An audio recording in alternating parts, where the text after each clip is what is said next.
سامان کے دن ہے، اللہ سے کچھ وعدہ پیمان۔ کہ خدا تعالیٰ چاہتا ہے کہ ان تمام روحوں کو جو زمین کی متفرق آبادیوں میں آباد ہیں، کیا یورپ اور کیا ایشیا، ان سب کو جو نیک فطرت رکھتے ہیں توحید کی طرف کھینچے اور اپنے بندوں کو دین واحد پر جمع کرے۔ یہی خدا تعالیٰ کا مقصد ہے جس کے لیے میں دنیا میں بھیجا گیا۔ سو تم اس مقصد کی پیروی کرو مگر نرمی اور اخلاق اور دعاؤں پر زور دینے سے۔ اللہ سے کچھ وعدہ پیمان کے دن۔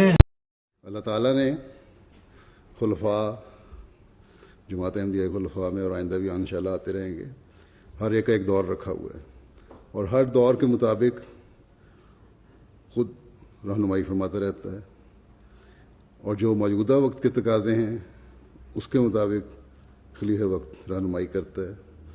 اس لیے وہ دور جب ختم ہو جائے اور جب نیا خلیفہ کا انتخاب ہو جائے اور نئے خلیفہ کو اللہ تعالیٰ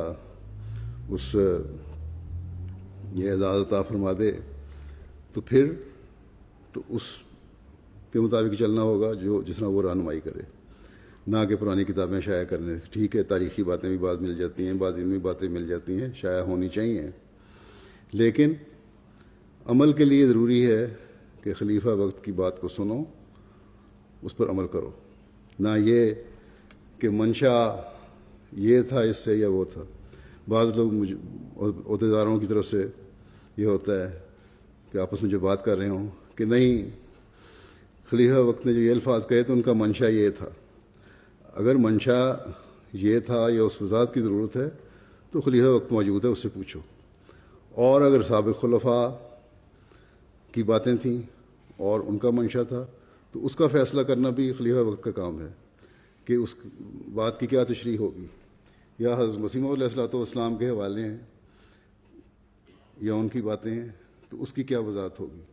یہ کام ہر عہدیدار کا نہیں ہے، یہ باتیں کہ اس کی تشریح کیا ہونی ہے یہ ایک فیصلہ کرنا خلیفہ وقت کا کام ہے۔ اس لیے خدا مول احمدیہ ہمیشہ یاد رکھے، ہر عہدیدار ہمیشہ یاد رکھے کہ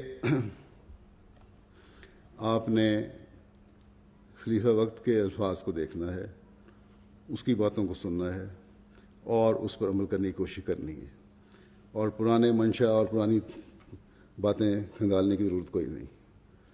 اللہ تعالیٰ جب تک بہتر سمجھتا ہے ایک خلیفہ کو زندگی دیتا ہے اور اس کے کام کو جاری رکھتا ہے، اور جب وہ بہتر سمجھتا ہے تو ایک دور ختم ہو جاتا ہے۔